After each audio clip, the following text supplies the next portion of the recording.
الله الرحيم حامدا ومصليا مسلما اما بعد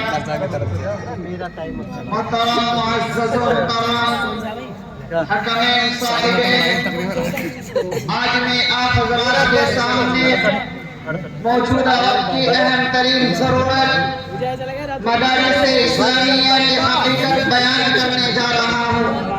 مدارس کے خلاف جو غلط فہمیاں پھیلائی جا رہی ہیں ان کا اشارہ کرنے جا رہا ہوں۔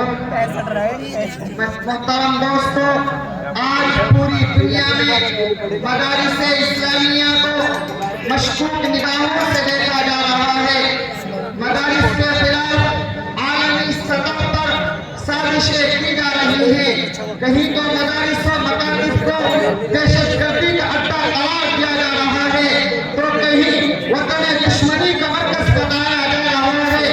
الغرض مدارس اسلامیہ مسائل و مشکلات کے طوفان بلاخیز میں گھرا ہوا ہے اور چار جانب سے اس پر الغام ہو رہی ہے۔ لیکن میرے دوستو، حقیقت تو یہ ہے کہ مدارس اسلامیہ اخلاص و روحانیت کا وہ سب چشمہ ہے جہاں سے صدیوں کی بلادی ہوئی انسانیت کو آب حیات ملتا ہے۔ مدارس اسلامیہ وہ جگہ ہے جہاں مردہ دلوں کو تازگی ملتی ہے۔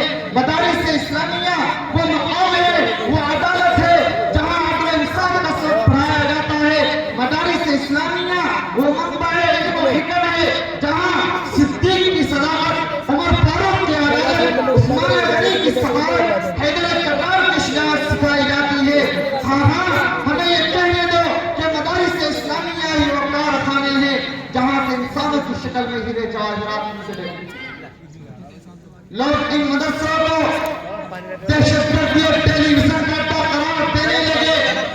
جن اداروں میں انسان کو انسانیت سکھلائی جاتی ہے، لوگ انہی اداروں کو آتنکوادی کا مرکز بتانے لگے۔ حالانکہ تاریخ شاہد ہے ان مدرسوں کی جانچ ایک دو بار نہیں بلکہ 1000 بار ہوئی، لیکن رب کعبہ کی قسم آج تک کوئی مدرسہ داغدار ثابت نہیں ہوا۔ اور میں آج بھی دیوبندیت کے اسٹیج پر کھڑے ہو کر مکمل چیلنج کے ساتھ پوری دنیا کو بتا دینا چاہتا ہوں، مدارس اسلامیہ کھلی کتاب کی طرح ہے، جو چاہے اور جب چاہے مدارس کی کتابیں کو رات کے اندھیروں اور دن کے اجالوں میں اس کتاب کو پڑھ کر اندازہ لگا سکتا ہے۔ اگر کوئی انصاف پرست شخص ہوگا یہ کہنے پر مجبور ہو جائے گا کہ اس دنیا میں اگر کوئی ادارہ سب سے زیادہ شانتی کا پیغام دیتا ہے تو مدارس اسلامیہ ہی ہے۔ مدارس پر الزام لگانے والوں، کان کھول کر سن لو، آج ہمیں یہ کہنے کا حق حاصل ہے اگر یہ مدارس اسلامیہ نہ ہوتے تو غلام ہندوستان غلامی کی زنجیر سے کبھی آزاد نہ ہونا، کیونکہ جس مرد مجاہد نے سب سے پہلے عالم جہاد بلند کیا وہ شیخ عبدالعزیز محدث دہلوی رحمۃ اللہ علیہ کو انہی مدرسوں نے جنم دیا تھا۔ مولانا ابوالکلام آزاد کو انہی مدرسوں نے جنم دیا تھا۔ مولانا محمود حسن دیوبندی کو انہی مدرسوں نے جنم دیا تھا۔